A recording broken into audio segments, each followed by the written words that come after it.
ଯେତେବେଳେ ଆମ ସରକାର ଥିଲା ବିଜୁ जनता दलर एवं माननीय नवीन पट्टनायक मुख्यमंत्री थिले से एकाधिक थर केंद्र सरकार को प्रस्ताव देते जे संबलपुरी कौशली भाषा को संविधान अष्टम परिच्छेद में स्थानित करा जाऊ बोलिकी एवं ता आगुरी मध्य आमे बिजु जनता दल पक्षरु बारंबार लोकसभा एवं विधान राज्यसभा मध्य दाबी करिचु जे संविधान अष्टम परिच्छेद में ए भाषा को स्थानित करा जाऊ बोली किंतु दुर्भाग्यर कथा केंद्र सरकार से संपर्क में कौन पदक्षेप नेले नहीं एवं गतकाली मो विधानसभा जो प्रश्न वर्तमान सरकार को पचारि थिली जे हमारे भाषा को राज्य भाषार मान्यता दि जाऊ बोली एवं सरकार रोकठोक भाव मना करिसेंती जेपरि कोनोसी प्रस्ताव नहीं बोलिकी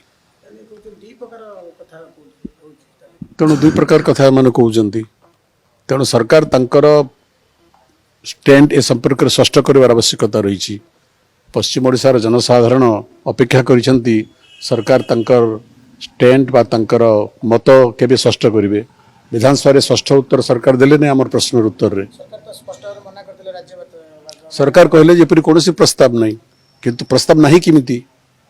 आम तो बारंबार दाबी करुचु दुईटा दाबी जे गोटे होचे संविधान अष्टम परिच्छेद अंतर्भुक्त करा जाऊ ए भाषार गोटे स्वातंत्र्य अच्छी गोटे महात्म्य अच्छी आपण जाने आश्चर्य हे जे भाषा रे अभिधान लिखा जा सारी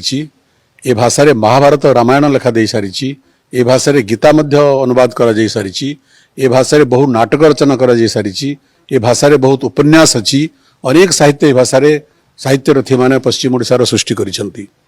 तेणु सरकार ताको अवहेला करि परिबे नहीं सरकार ताको अमान्य करि परिबे नहीं ए केवल पश्चिम ओडिशार जनसाधारणकर सेंटिमेंट नुहे भावप्रवणता नुहे एटा होचे वास्तवता से वास्तवता को सरकार केते दिन अग्राह्य करिवे केते दिन अणदेखा करिवे तेणु सरकार को आम आह्वान करुचु ए संपर्क में सरकार शीघ्र निष्पत्ति नियंतु पुणी थे बर्तमान तो डबल इंजिन सरकार है तेणु तल इंजिन उपर इंजिन को प्रस्ताव दिंतु जे भाषा को संविधान अष्टम परिच्छेद में अंतर्भुक्त करी ताको राष्ट्रीय स्तर में मान्यता दि जाऊ एवं द्वितीय ओडिशा सरकार का अधिकार अच्छी